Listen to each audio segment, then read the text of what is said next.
Hello everybody. We're just finished up day 3 of this Tao Te Ching verse 12 experiment. So before I go into how I'm feeling today or how things have went in total, I'm just going to read through the verse again. We can get an idea of what we're talking about. The 5 colours blind the eye, the 5 tones deafen the ear, the 5 flavours dull the mouth, racing through the field and hunting make the mind wild, searching for precious goods leads astray. Therefore the sage attends to his belly and not to what he sees. He rejects the latter and chooses the former. What I've done for the last 3 days is brought myself as close to the verse as possible. In realistic terms, to engage into this fully, you're really talking about living in a cave up a hill or in a monastery. That's not possible for me. I've taken it as much as I could. All the screens went, except for what I use for business. So if I got a phone call, I would use the phone, but no Facebook, no Twitter, no Google. Bringing all the senses back down. What did I discover out of the whole thing? We'll go through one at a time. So the 5 colours blind the eye. The screens were tough, surprisingly tough. I mentioned this the last 2 days that I was very surprised at how often I actually pick up my phone. One of the big things I did notice, and this was very clear by day 3, screens really distract, and it's not in a normal distraction way. Like we all know screens distract, but if you were planning to do something on your day, you took up your phone and had a quick flick through Twitter, and 5 minutes later, the chances of you actually engaging in that task after the little 5 minutes on the phone drops dramatically. Don't touch the phone, just go and do the task uninterrupted. The phone drags you to another place, and to bring yourself back from that place after engaging in it and to go and do something else is really difficult. Functional level, we're not able to just ditch everything and go live in a monastery with no more technology. On a practical level, my recommendation after these 3 days would be give your phone time. So if you need to do stuff on your phone, if you need to put some stuff out in social media, give yourself a block of time for that, where you can go to that place, do those things, and then it's done. Put the phone away. The most damaging thing is this sprinkling of screens throughout your day. Picking up your phone, putting it down, pick it up, put it down. That's really where the damage comes in, because it distracts you from doing anything properly. Just set aside a time where you're not looking at the screen. Do whatever task you need to do in that time. So that's what I took away from that first one, the 5 colours blind the eye. And it's not until you take it away that you realise exactly how much we are addicted to these things. So the second one, the 5 tones deafen the ear. This one was actually surprisingly difficult. So in the morning, first thing I do is I get my Google Assistant to turn on the radio, put on News Talk, get the news.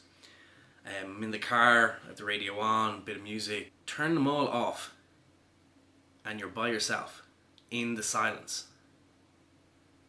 Do you know what? You learn a lot about yourself there. Now this will go across all of the things, but say this is you, and then you add in those 5 senses, add in sensory input, and that adds a layer of noise. Now that layer of noise is quite desirable, it's quite nice. That much on top of your base level is noise. When you start taking all this away, so take the screens away, take the noise away, take the music away and everything like that, when you get back down to exactly where you are and what you are, now you can see the little bits that stick up that are issues. Everybody has issues around everything. Might be just small things, might be big things. But when you take away all of that sensory stuff and you bring yourself down to a more balanced state, those things stick up and you see them a lot more. You'll have more conversations with yourself. That was unusual and I wasn't expecting it. The 5 flavours dull the mouth. Well, try eating emergency sea rations for 3 days, guys. Look, they're not bad. You can get them down you. It was cardboard. It wasn't a dramatic one, to be honest. But where it did come in was when it comes down to therefore the sage attends to the belly. They're not mental amount of calories. It's about 800 calories a day, which is a long way short of the 2,500 that a male is required to keep the body weight. I was hungry, but I didn't crave. There was no cravings. And I'm going to put that down to the 5 flavors dull the mouth. Because there was no flavor, there was nothing putting my body out of balance. It's not like when you eat something really spicy and I want sugar, or you're eating a whole load of sugar and you want savory. So I was hungry for 3 days, but no cravings. And the craving was more psychological. It was just kind of a reflex. When you took away the psychological thing, there wasn't an actual craving. My body wasn't craving. It wasn't hungry for this, it wasn't hungry for that. It was just hungry. And I think that was a very interesting one, because I think a lot of people during their day, it's whatever they've eaten first will tip the balance of their body, and then a little craving comes in this side, you feed it and it goes up like this, and then a little craving comes in this side and then you feed that to a balanced place where you're not dealing with all those flavors and everything like Sue says. You don't crave. You will be hungry. If you just attend to the body and you eat your full 2,500 calories a day, you won't be hungry either. It's just the way I did it. Hungry but no cravings. And that was a good thing. So I think you could do this with, say, let's go with steamed vegetables and say rice, you know, some simple foods, no crazy flavors. I think you could do that and do that in a sustainable, because you're getting everything that you need, but you're not hungry and you're not going to be craving because the food is balanced. If that's what you like doing. However, I love spicy food and I'm not giving that up. You could have spicy food maybe once or twice a week and then keep it balanced in between. For this process, this is just my experience of kind of an extreme digital, visual, sensory detox. Racing through the field and hunting makes the mind wild. Okay, it was no adrenaline junkie kind of stuff going on. No. So I can't comment on that one. But you can imagine where it goes. Searching for precious good leads astray. So this, I think, would be kind of greed,